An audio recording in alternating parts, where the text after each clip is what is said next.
লা লিগার শিরোপা জয়ের দৌড়ে টিকে থাকতে হলে বার্সেলোনার সঙ্গে আজকের ম্যাচটিতে জিততে হবে রিয়াল মাদ্রিদকে। আর তাই স্বাভাবিকভাবেই এই ম্যাচটি জিততে সবকিছু নিয়ে ঝাঁপিয়ে পড়বেন কার্লো আনচেলত্তির দল রিয়াল মাদ্রিদ।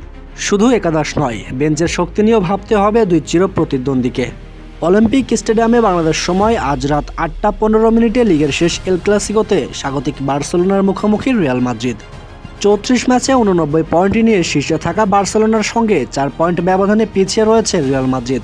দুই দলের হাতেই রয়েছে আর ৪টি করে ম্যাচ। ফুটবল দুনিয়ার সবচেয়ে বড় উত্তেজনাপূর্ণ যুদ্ধ বার্সেলোনা বনাম রিয়াল মাদ্রিদ। লা লিগার শিরোপা নির্ধারণের পথে আজ হতে পারে সবচেয়ে বড় ধাক্কা।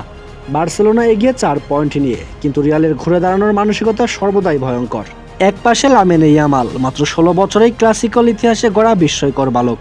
অন্যদিকে ভিনিসিয়াস, জুড বেলিংহামদের মতো দুর্ধর্ষ যোদ্ধারা। এস্তাদি অলিম্পিকে আজ যখন বাঁশি বাজবে, থেমে যাবে সারা বিশ্ব, কারণ এটাই তো এল ক্লাসিকো। প্রিয় দর্শক, বার্সা না রিয়াল, আপনি কাকে সমর্থন করছেন তা অবশ্যই কমেন্টস করে জানিয়ে যাবেন।